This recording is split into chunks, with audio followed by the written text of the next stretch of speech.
Hello student, welcome to Opulent Career Institute. Today in this video we will talk about the Conference of Parties of the United Nations Framework Convention on Climate Change, which was COP28, which was held in Dubai, United Arab Emirates from नवंबर to दिसंबर. पिछली video में global context की बात की थी, इसमें Indian context की बात करेंगे कि इंडिया के क्या क्या डिसीजंस थे इसमें इस कन्वेंशन में. जो पीएम ने हमारे कुछ पॉइंट्स इस कॉन्फ्रेंस में कहे हैं उसका कुछ एक ब्रीफ यहाँ पर इस स्लाइड में दिया हुआ है. Basically India has 17% of the world population with a share of global carbon emission in less than 4%. That is we have only 4% share in the global carbon emission. India is one of the few economies that is on a track to meet the national determined contributions targets. We will discuss about NDC in my next slide. NDC क्या थे, क्या India को इसमें कितना, India का क्या percentage होगा, इसमें हम लोग नेक्स्ट स्लाइड में बात करेंगे. But basic pairing one point, this point is India उन इकोनॉमीज में से हैं जो NDC टारगेट अपना मीट कर पाएगा. India's target is to reduce emission intensity by 45% by 2022. जो ग्रीन हाउसेस गैसेस हैं जैसे कार्बन डाइऑक्साइड है, मीथेन है, हम एम करते हैं कि 2030 तक हम 45% इसमें रिडक्शन कर लेंगे.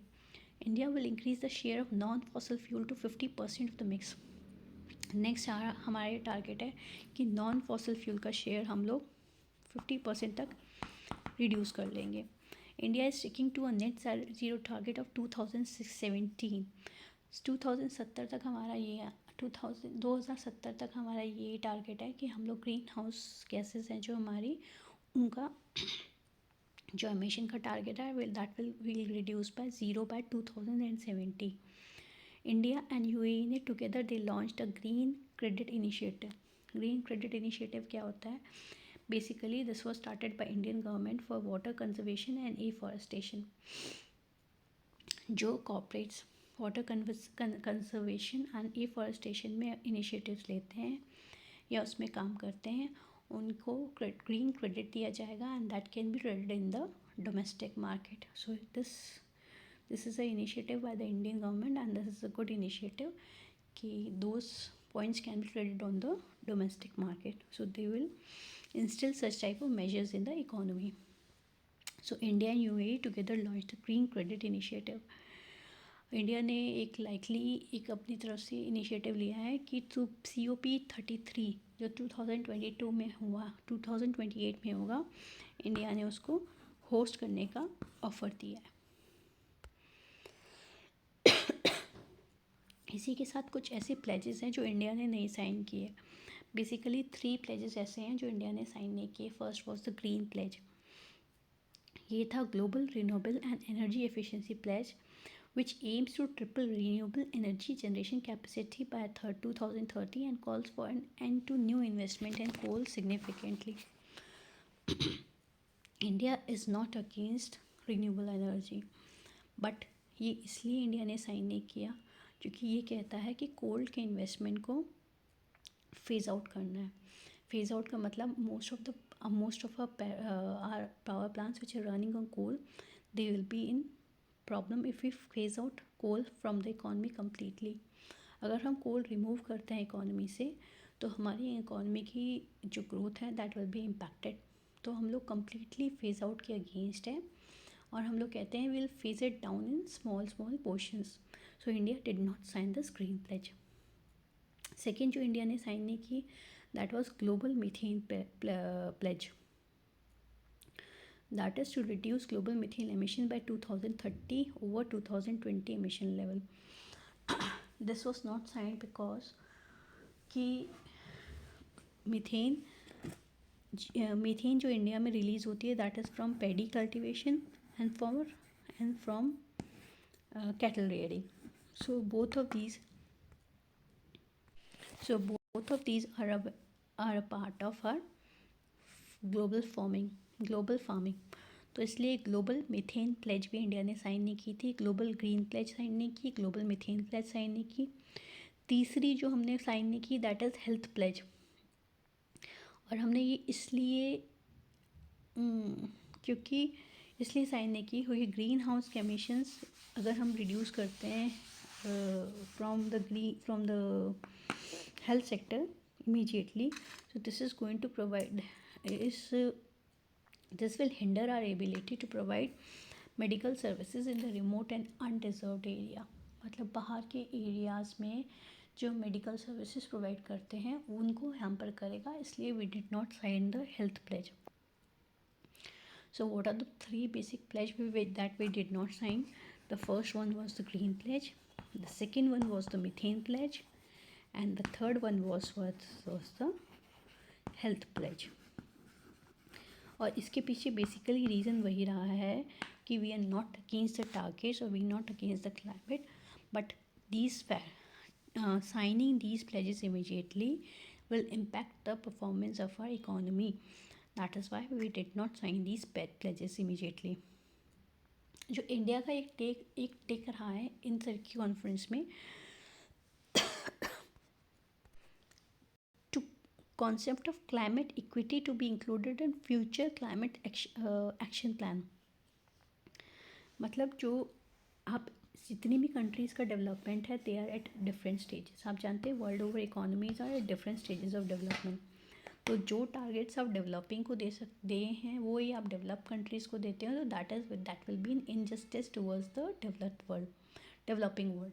So India has always called for equity in such type of targets so that all are at the same level. This is a very important slide and you can expect one question from anywhere wherever you are dealing with climate or you are dealing with current topics, so you can get one questions from this slide. There are some other points which were discussed. The first one was essence of India's climate revolve around three pivotal missions. हमारा climate का जो missions हैं वो 3 principal पे based है. Mission life, green credit initiative and an unwavering commitment to equity and climate risk.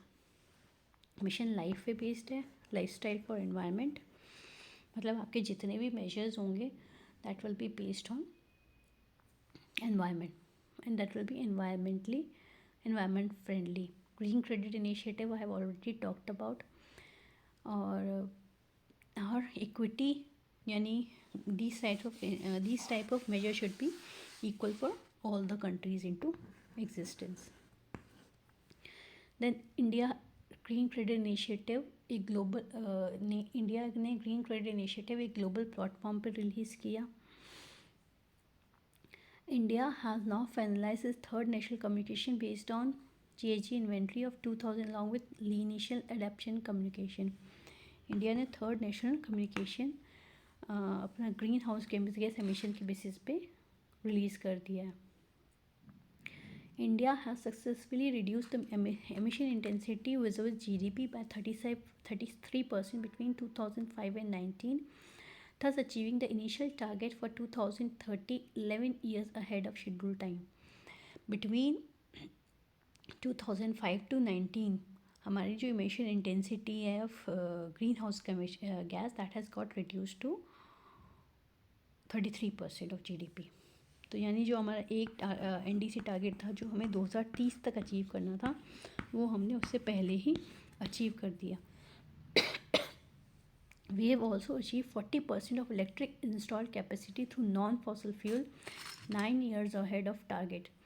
जो हमारे non fossil fuels हैं, नॉन रिन्यूएबल एनर्जी है, that has also been achieved by 40%. Then we have revised our NDC target. जो हमने NDC target determine किए थे वो हमने रिवाइज कर लिए. और हमें अपने not only domestic level but global level पर इस तरह के कोलिशन है जैसे international solar alliance, coalition alliance in creating of lead ideal infrastructure for resilient alliancing and big cat alliances. These are all alliances aimed at environment friendly measures. Then there was another alliance which they have talked about as the Global Biofuel Alliance, which was launched by the G20 leaders in Delhi. तो biofuels को biofuels को global platform पे लाने के लिए this alliance was formed. With this, we come to an end of this slide. In the next slide, we are going to talk about our nationally determined contributions. If you like the video, please subscribe.